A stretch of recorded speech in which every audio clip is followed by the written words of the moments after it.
प्रस्तुत है कमल संदेश में प्रकाशित अहिल्या बाई का विराट व्यक्तित्व के विशेषांक का ऑडियो संस्करण।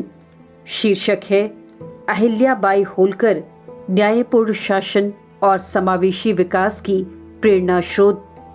लेखिका हैं भाजपा महिला मोर्चा की राष्ट्रीय अध्यक्ष श्रीमती वनथी श्रीनिवासन। इस ऑडियो संस्करण के प्रस्तुतकर्ता हैं भाजपा संगवारी। भारत पुण्य श्लोक अहिल्या बाई होलकर की 300वीं जयंती मना रहा है। हम उन्हें केवल एक रानी या शासिका के रूप में नहीं, बल्कि एक दूरदर्शी प्रशासक एवं आध्यात्मिक प्रकाशपुंज और अपने समय से बहुत आगे की सामाजिक सुधारक के रूप में याद कर रहे हैं। मालवा राज्य पर 18वीं शताब्दी में उनका शासन दूरदृष्टि और आदर्श शासन व्यवस्था का एक अनुपम उदाहरण है, जिसे आर्थिक समृद्धि, सांस्कृतिक पुनर्जागरण और समावेशी राजनीतिक नीतियों ने सुदृढ़ किया। उनकी विरासत आधुनिक शासन और विकास के लिए स्थायी और प्रेरणादायी राह प्रदान करती है। चौड़ी गांव में 31 मई 1725 को पैदा हुई अहिल्या बाई एक साधारण परिवार से थीं।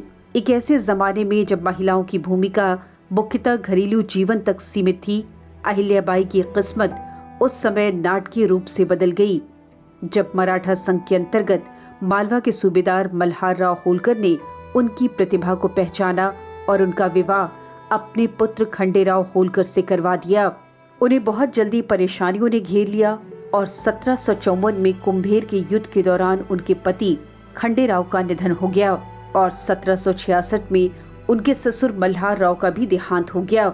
राजमहल की साजिशों और राजनीतिक अस्थिरता के संकटों का सामना करते हुए अहिल्या बाई ने सेना और प्रजा के समर्थन से 1767 में इंदौर के सिंहासन की बागडोर संभाली। उस जमाने में जब महिला शासक अत्यंत दुर्लभ थीं, उनका सत्ता में आना उनके मजबूत संकल्प, बुद्धिमत्ता और महान चरित्र का जीवंत प्रमाण था। अहिल्या बाई होलकर का लगभग 3 दशकों तक चला शासन धर्म आधारित था, जिसमें रूढ़िवादिता के लिए स्थान नहीं था। एक नैतिक सिद्धांत के रूप में ये न्याय, धर्मनिष्ठा और लोगों की भलाई पर आधारित था। उनके शासन में करुणा और कठोरता का संतुलन, आध्यात्मिकता और राजकौशल का समन्वय तथा परंपरा और सुधार का खूबसूरत मेल देखने को मिलता है। अहिल्या बाई प्रतिदिन जनसभा आयोजित किया करती थीं, जहां वह स्वयं प्रजा की याचिकाएं सुनती और व्यक्तिगत रूप से विवादों का समाधान करती थीं। वह मंत्रियों की नियुक्तियां वंश पर नहीं, बल्कि योग्यता के आधार पर किया करती थीं। उनके शासन की प्रशासनिक प्रणाली अपने समय के लिए अत्यंत पारदर्शी और उत्तरदायी थी। अपने समकालीन अनेक शासकों के विपरीत उन्होंने वित्तीय अनुशासन बनाए रखा और प्रजा पर गैर जरूरी करों का बोझ नहीं डाला। उनकी शासन शैली परामर्शपरक और विकेंद्रीकृत थी, जिसमें स्थानीय समुदायों को राज्य की निगरानी में अपने कार्यों के संचालन की स्वतंत्रता और आज़ादी प्राप्त थी। अहिल्या बाई का सबसे स्थायी योगदान कृषि और आर्थिक विकास के क्षेत्र में था। ये समझते हुए कि समृद्धि गांवों से शुरू होती है, उन्होंने सुधारों और सार्वजनिक कार्यों की एक श्रृंखला शुरू की, जिसने मालवा को ग्रामीण विकास के एक मॉडल के रूप में बदल दिया। उन्होंने कृषि उत्पादकता बढ़ाने के लिए नहरें, कुएं और जलाशय बनवाए।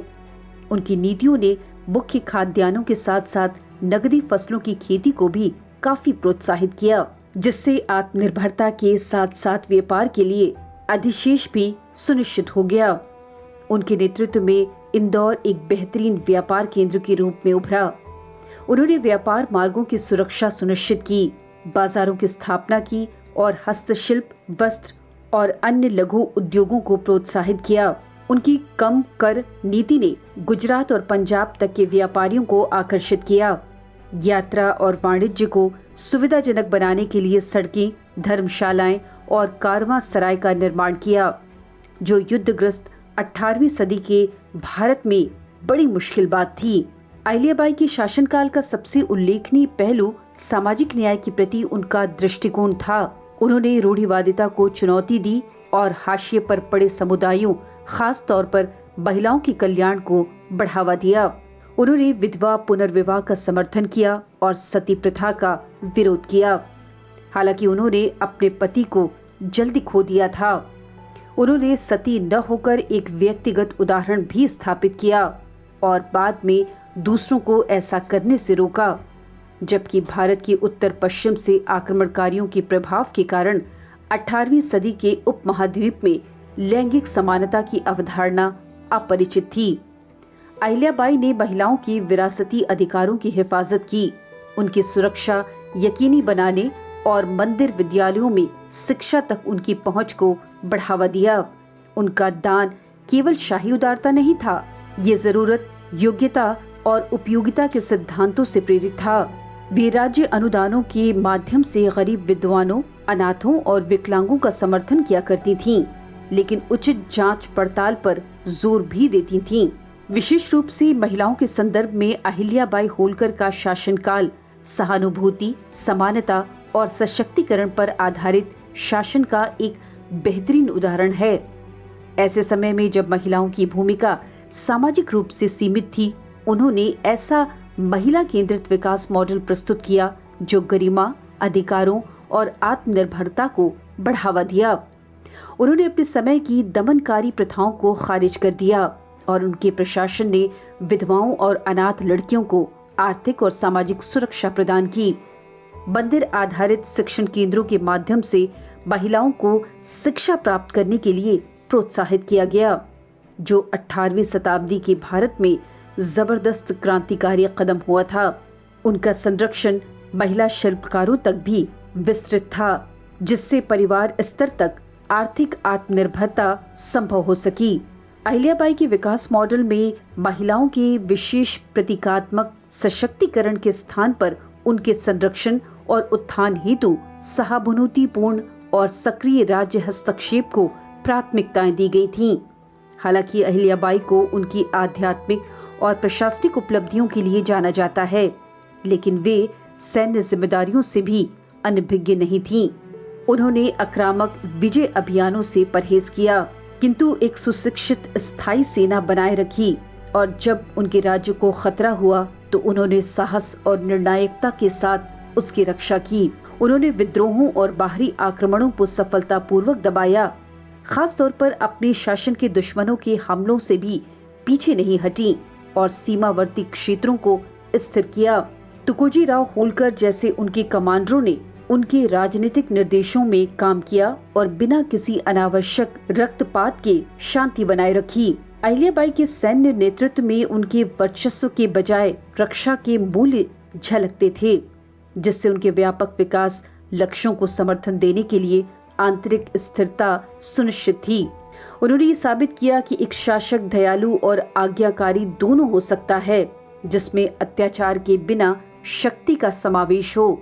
एक शैव भक्त अहिल्याबाई ने पूरे भारत में मंदिर और धार्मिक संस्थाओं का निर्माण किया, लेकिन कई राजाओं के विपरीत उनका संरक्षण अखिल भारतीय और अंतर सांप्रदायिक था। उन्होंने काशी विश्वनाथ, सोमनाथ, रामेश्वर और द्वारका सहित 1000 से अधिक मंदिरों का पुनर्निर्माण और जीर्णोद्धार किया, जो पिछले आक्रमणों और उपेक्षा के कारण क्षतिग्रस्त हो गए थे। उन्होंने उत्तर में केदारनाथ से लेकर दक्षिण में रामेश्वर तक के घाटों, तालाबों, विश्राम गृहों और तीर्थ यात्रियों के लिए आश्रय स्थलों का निर्माण करवाया, जिससे भारत में सांस्कृतिक और आध्यात्मिक एकीकरण हुआ। हालांकि वह बहुत धार्मिक थीं, लेकिन उन्होंने कभी भी सांप्रदायिक एजेंडे नहीं थोपे और सभी धर्मों का सम्मान किया, जिससे उनके राज्य में सांप्रदायिक श्रद्धाओं सुनिश्चित हुआ।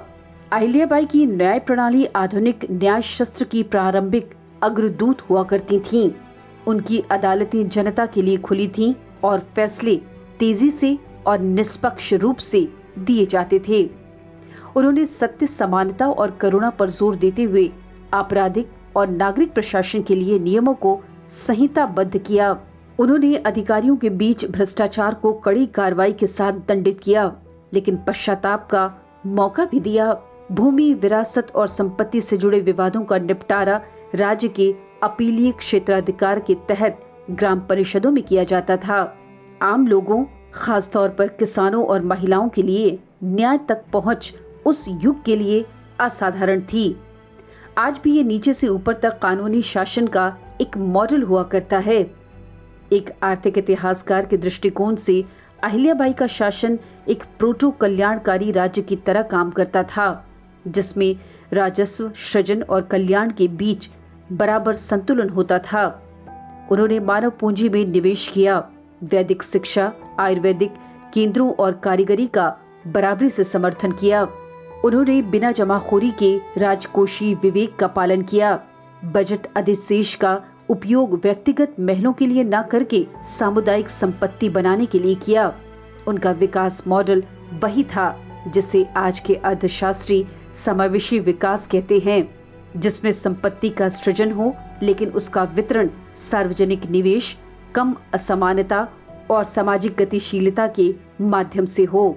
शोषणकारी जमींदारी प्रणालियों का भव्य मुगल दरबारों के विपरीत अहिल्याबाई के राज्य की विशेषता सादगीपूर्ण जीवन शैली और सार्वजनिक नीति में समानता थी।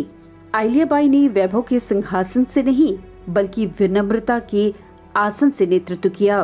वह साधारण सूती साड़ियां पहना करती थीं, किफायती जीवन जीती थीं और प्रजा को अपने बच्चों की तरह समझती थीं।